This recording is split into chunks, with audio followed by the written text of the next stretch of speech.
Coming up on the April 14th edition of Carolina Week, an Iraqi American gives a different perspective about the war in Iraq and President Bush's press conference. Duke Power officials are upgrading power meters as part of a better way to calculate your energy use. Carolina seniors are catching the fever of senioritis. Find out how seniors are celebrating their last few weeks of college. We'll have these stories, your weekend forecast, and Carolina sports. Carolina Week starts now.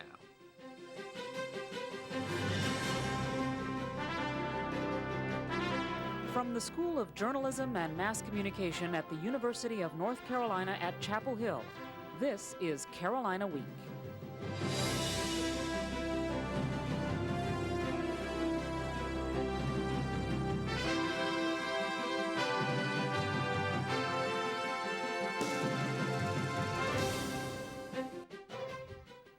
Good evening, I'm Anthony Stokes. And I'm Catherine Chang. Janie McClendon has the evening off. Our top story tonight. President Bush is finishing the task he started. Despite criticism and lagging popular support, the president reaffirmed his commitment to the war in Iraq in a rare press conference Tuesday night. Bush plans to keep troops in Iraq with the possibility of sending more to help stabilize the country. The United States will transfer power to the Iraqi government June 30th, and Bush says the task is one the United States must complete. We will succeed in Iraq. We're carrying out a decision that has already been made and will not change. Iraq will be a free, independent country, and America and the Middle East will be safer because of it. Periodically during the war in Iraq, Carolina Week has spoken with Dr. Maha Alatar. Dr. Alatar is an Iraqi American and works at UNC hospitals in the neurology department. Carolina Week's Amanda Eiler has Alatar's take on the president's decision to keep troops in Iraq for as long as necessary. As an Iraqi American, Alatar offers a unique perspective about the rebuilding of her native country. People are not patient. This is a tough fight. While the American public gets more antsy about weapons of mass destruction that haven't been found, Alatar doesn't doubt their existence. For me, Saddam used chemical weapons. For me, he had them for sure. The question now is whether he cleaned it up or whether he hid them. At Tuesday's televised press conference, this was the first question asked. How do you answer the Vietnam comparison? Alatar says the insurgencies against Americans don't represent the feelings of the majority of Iraqis. If you're an American watching your TV and that's all you see, you think that the entire country is basically waging war against the Americans. President Bush has set June 30th as the date to turn over political power to the Iraqis. I would have extended it a little bit later, but I think the reason we're having all these insurgencies is because that deadline is coming up. And if you had that deadline in August or September, you would have had a similar picture a couple months before that deadline. As fighting continues in Iraq, Alatar looks forward to the day the country is at peace. In Chapel Hill, I'm Amanda Eiler, Carolina Week. Dr. Alatar visited Iraq in February. She says one criticism she has of the U.S. government is officials should have made an effort to remove Saddam loyalists earlier. North Carolina will hold its first ever statewide Democratic caucus Saturday. Registered Democrats can hit the polls from 8 a.m. to noon at one of 127 voting sites. Orange County has 2 polling places, Chapel Hill Town Hall's first floor lobby and the Orange County Courthouse's F. Gordon Battle Courtroom.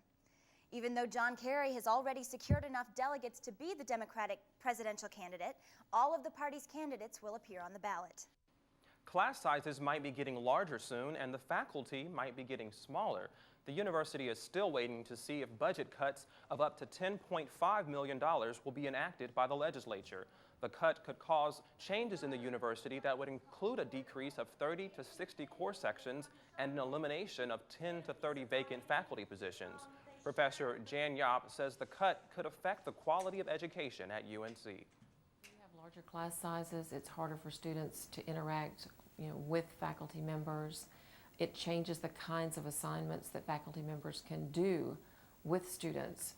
It's much more difficult to do group projects, to do one-on-one coaching with students as class sizes increase. The deans decide whether to drop particular course sections or increase class sizes. Another public university is taking its lead from UNC. The University of Maryland announced Monday it plans to enact a program that will allow some students who can least afford college to graduate debt-free. The program allows UNC's Carolina Covenant, an initiative introduced in October to reduce student debt. The University of Virginia followed suit in February with Access UVA. Maryland decided Monday to implement Maryland Pathways, also modeled after the Carolina program. The programs will go into effect for the incoming freshman classes this fall. April is a typical time of change in Chapel Hill. This year, that change involves your power meter. Carolina Week's Daniel Seiler has that story. Duke Power is implementing a 4-year-old project to upgrade local homeowners' power meters. The plain gray box with a bubble isn't getting a facelift, though. It's going wireless. Angela Stroud is a technical specialist on the mobile meter reading project. She says one of the main reasons for the change is convenience. You don't have to leave your gates unlocked. You don't have to put your dogs up. And anything that you plant in and around the meter may not be trampled on as people walk to and from that meter. She also says broadcasting on radio frequencies won't put customers at risk of identity theft. Your account number, your meter number, any of your address information cannot be taken by anyone else.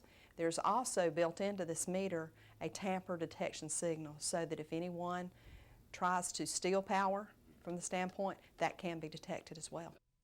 The power company is sending letters to its clients telling them contractors will be visiting their homes sometime between now and November. Businesses' meters won't change because they aren't compatible with the wireless system. The installation itself is remarkably simple. Workers remove, upgrade, and replace the old meter quietly and in less than 5 minutes. Despite the letter from the power company, the average homeowner probably won't even know that a switch has taken place. The only visible difference to the unit itself is a small black antenna about 2 inches tall located on the inside of the unit. Yet this small difference has large consequences. In the new system, one worker in a truck can read thousands more meters in a day than if she were on foot. Duke Power says that means better service and lower bills. In Chapel Hill, I'm Daniel Seiler, Carolina Week. Duke Power's contractors have more than 165,000 new meters to install in the Carrboro-Chapel Hill area, so residents will have to wait a little while to see any real savings. They're students now, but they'll be alumni in only a few more weeks. Carolina seniors have literally climbed to the top. Carolina Week's Allison Sossaman, a graduating senior, joins us live from the Bell Tower with a wrap-up of Senior Week events. Allison? Catherine, right now, seniors are getting the chance to climb up the bell tower and take in the spectacular view of what will soon be their alma mater. But this bell tower climb is just one event in a jam-packed Senior Week lineup. It's hard to believe it's been 4 years since we were being led around this beautiful campus by one of those all-knowing tour guides.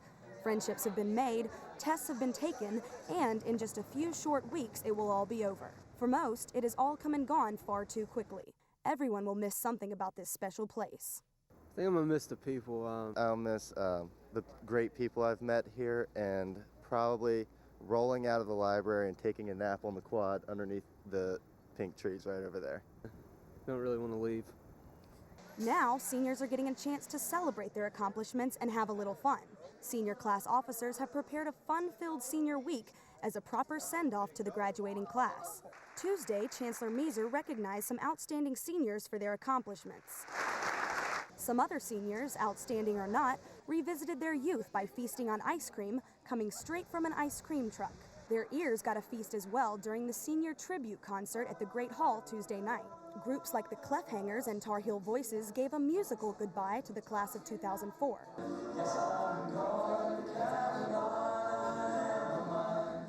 Wednesday, which has been called Senior Hump Day all year long, was filled with more unconventional final activities, including a petting zoo. Thursday, you can register for a membership to the GAA, starting at 10 a.m. at Polk Place, and later enjoy dinner at the Alumni Center. Senior Week will wrap up with a bang on Friday at the Carolina Inn for the Senior Ball. Seniors can buy tickets for $13 a piece or $25 per couple.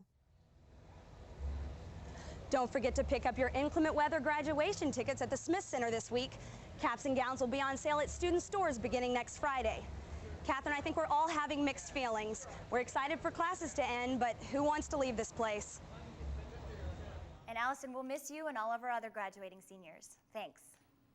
If you had to choose, would you rather have good grades or good health?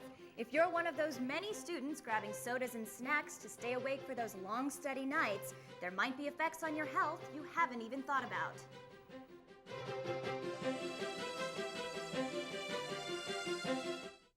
I don't want her to be labeled.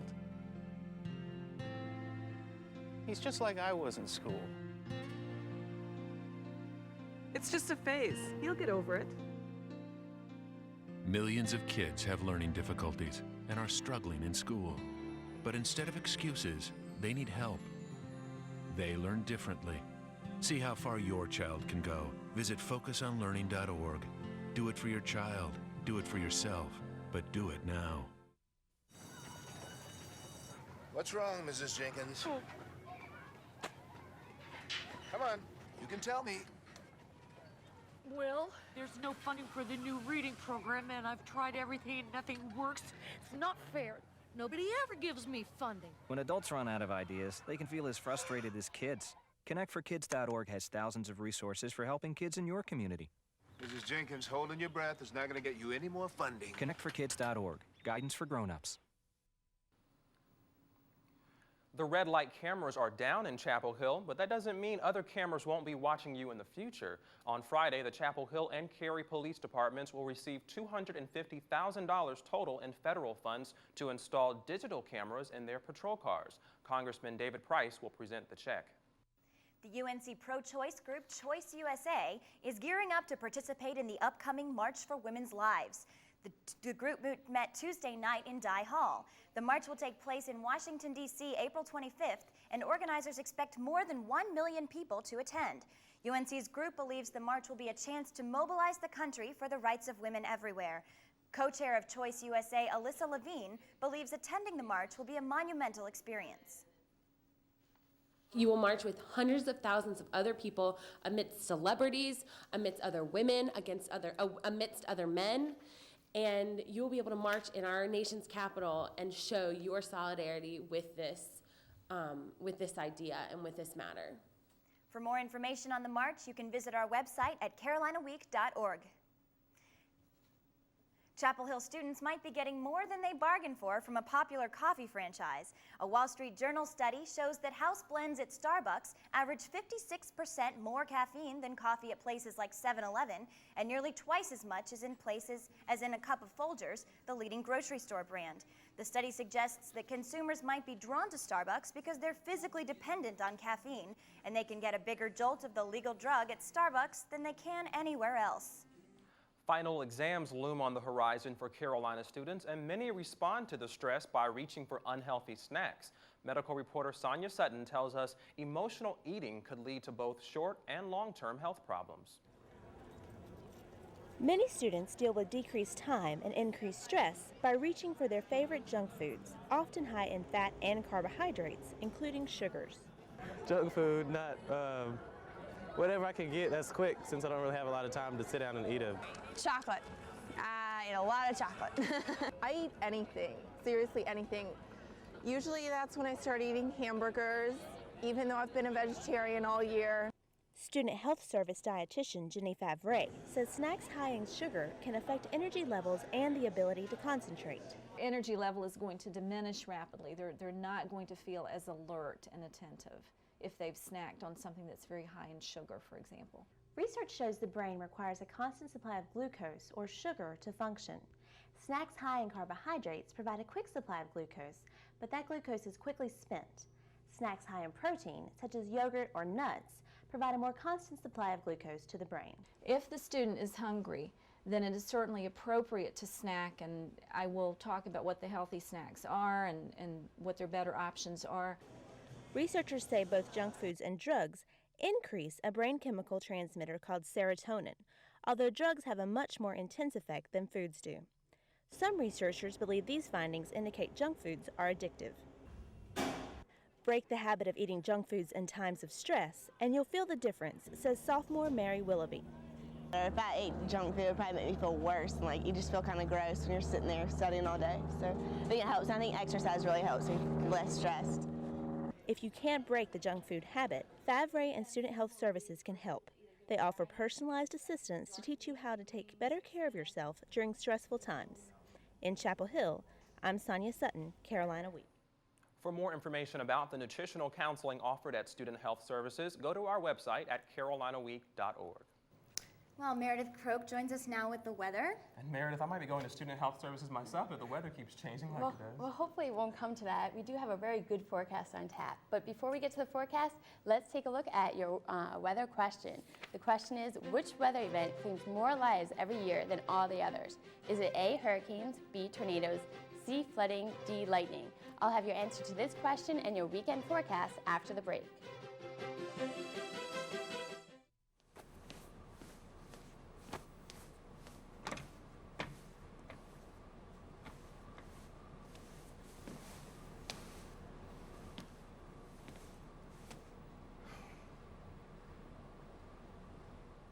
Imagine what America would be like today if Martin Luther King never had a dream. Help keep the dream alive. To find out more about the Martin Luther King Memorial in Washington, D.C., call or log on now. What is a hero? Are heroes born, or are they made? In after-school programs, your kids will uncover hidden strengths, discover they have the power to change their future, and find the hero inside themselves. Let us know you on after-school programs in your area. Call 1-800-USA-LEARN. After-school programs, helping kids find the hero within.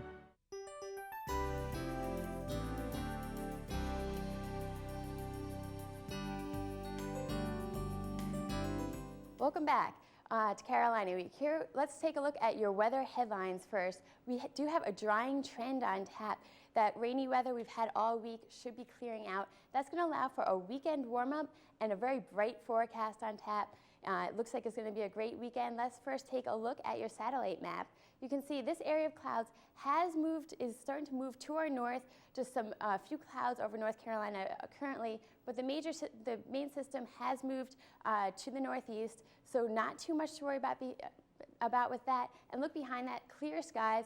The only other clouds are all the way back to the west, so not too much to worry about on the satellite map. Now let's take a look at your forecast map. You can see this is the low pressure system that has been giving us the rainy weather since about Sunday, Easter Sunday. This will move through and is starting to move through. Behind that, you can see this high pressure system. Initially, we'll be under northerly winds, and that's going to act to keep our temperatures from warming up too much. But as the system moves through, we'll get to more of a southerly flow, and that's going to really allow our temperatures to just skyrocket throughout the weekend. So much warmer temperatures, much nicer weekend on tap. And nothing much to worry about even into next week. Seems like it should be pretty nice weather on tap. So let's now take a look at your Carolina Week 4-day forecast. It's Friday, 68 degrees, so it's still kind of cool on Friday with a low of 48 degrees. Saturday, a warm-up of 75 degrees and a low of 55. Bright sunny skies on Saturday, so it's going to be a great weekend.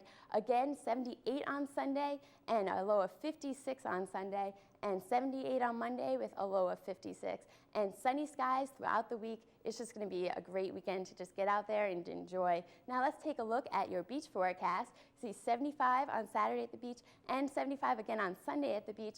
Mostly cloudy skies to partly cloudy skies both those days. Lows in the mid-50s. So again, a very nice day to head down to the beach. And now let's take a look at your mountain forecast. 75 on Saturday and a low of 51. And 72 on Sunday with a low of 52. There could be a chance of a scattered shower, but mostly sunny skies throughout the weekend. And now let's take a look at your surf report. It's the wind speed, 21 miles per hour. The sea state is going to be rough with a wave height of 6 feet. And your sea surface temperature is going to be 68 degrees. So the water is starting to warm up if you want to head out there and grab your surfboard. This is going to be a great weekend. Now let's take a look at your weather question answer. Do you guys have any guesses? I feel like we hear a lot about hurricanes in North Carolina, so. Okay. I'm going to guess A. Okay, well the answer is actually C, flooding. And that's mostly due to flash flooding. Sometimes hurricanes can lead to flash flooding, but the deaths are still attributed to the flooding. All right. On the right track. Luke Notstein joins us now with sports. Luke, I hope that this weather clear up sounds fantastic. It means good things for Carolina sports. Yeah, great weather means that fans like us can go out to games and they can play even better when the weather's nice. Coming up in sports, the Carolina baseball team can't seem to get on the field. Will the rain ever end long enough to play ball? Plus, the men's tennis team finds itself in a place it hasn't been in 8 years. Find out where when Carolina Week Sports returns. You know, this used to be a good neighborhood. Now it's a mess. You got all these polyps running around. Sneaking in the apple. Colon cancer almost always starts with the polyp. Get the polyp early and stop colon cancer before it even starts. Where'd you think you were running to, huh? I didn't even see you guys there. I don't know. Get the test, get the polyp, I want to talk to my lawyer! get the cure. I got a phone call! Can you afford to own a home in Orange County? I'm a homeowner. I am a homeowner. I'm a homeowner. We own a home in Orange County, and so can you. If you thought you couldn't afford to own a home in Orange County, now you can. Contact the Orange Community Housing and Land Trust for more information.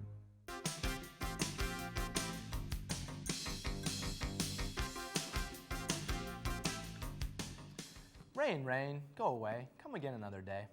That's what the Carolina baseball players must have been saying on Tuesday. The team was looking to bounce back from its first 2-game losing streak since February against Coastal Carolina on Tuesday. But rain forced the athletics department to cancel the game. No makeup date has been announced. The Heels' next matchup is in Charlotte against the 49ers on Wednesday at 6 p.m. Sophomore pitcher Adam Kalkoff is scheduled to start and has already led the Heels to a 12-5 victory against the 49ers earlier this season. The Carolina softball team is also feeling the effects of the wet weather. The Heels' road matchup against UNCG, scheduled for Wednesday afternoon, is being postponed until Thursday. Carolina and the Spartans will duel in a doubleheader at 2:30 p.m. The Heels have won 19 of their past 21 matches.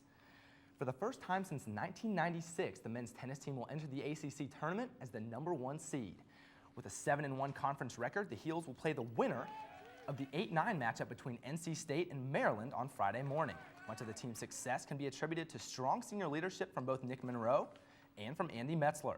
Monroe was named ACC Player of the Week after team wins against Wake Forest and UVA. Metzler had a streak of 10 straight singles wins earlier this season. After taking a beating from the Clemson Tigers in the last home match, the women's tennis team dropped to the 4th seed in the weekend's ACC championships. The good news? Carolina will play 5-seed Georgia Tech, a team the Heels beat just last Friday. Carolina takes on the Yellow Jackets at noon this Friday in Raleigh. The bad news? If the Heels beat Tech, they might run back into the #1 seeded Tigers in the semifinals. The Heels are looking for their 6th ACC championship. Athletics Director Dick Bedour held a student forum Wednesday afternoon in the Union to deal with the issue of corporate signage.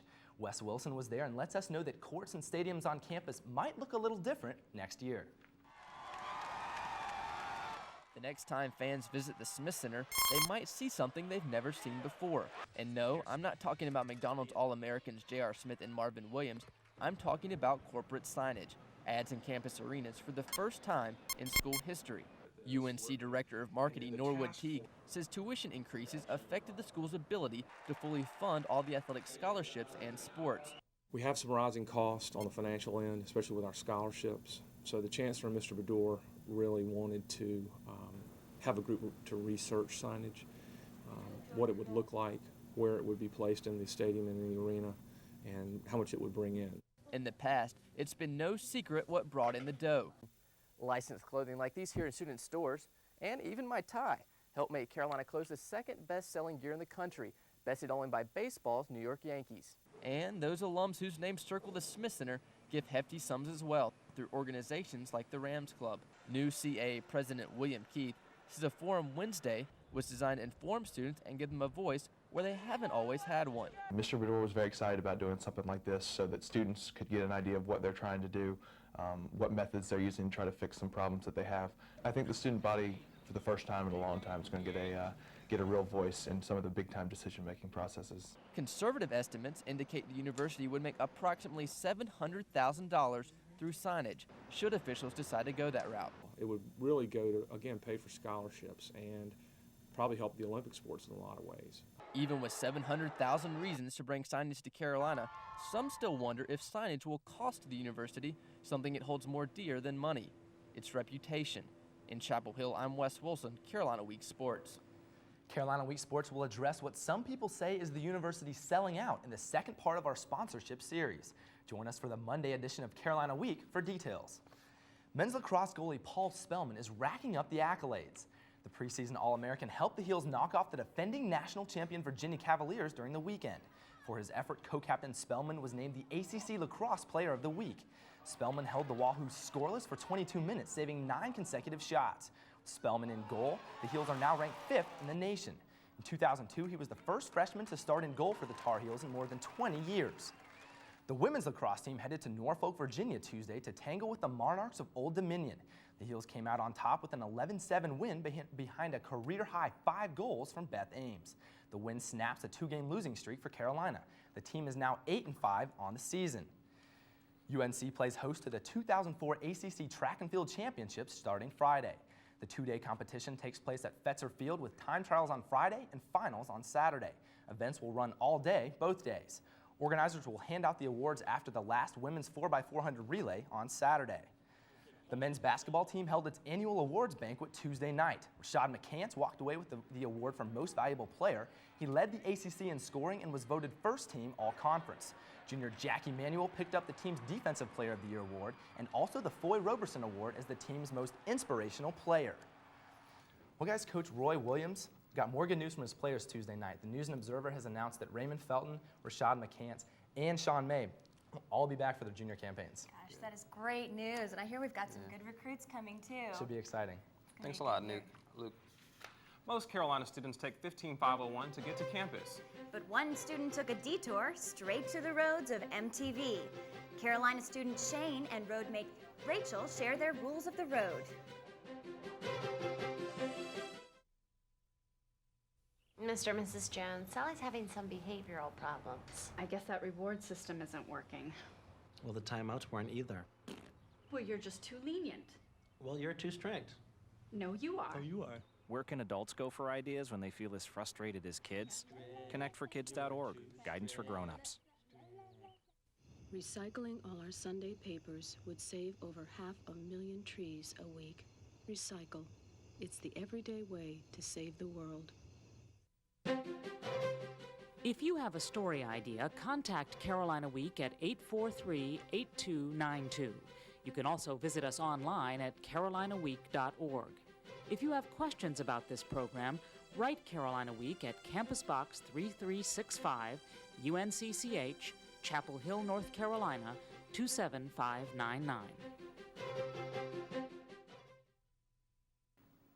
So you want to be famous? Then you've probably thought about jump-starting your career on a reality TV show. Shane and Rachel from MTV's popular show Road Rules came to Carolina Monday night. They spoke to students about how to audition for the show and what to expect if you're chosen.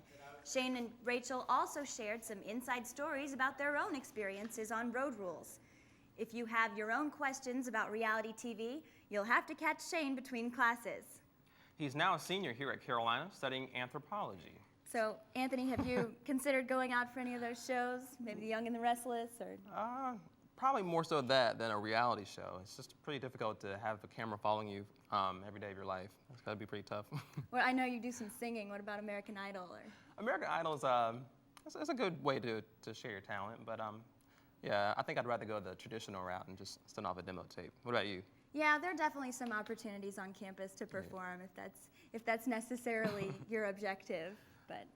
Definitely. And that does it for this edition of Carolina Week. Thanks so much for watching. Have a great night.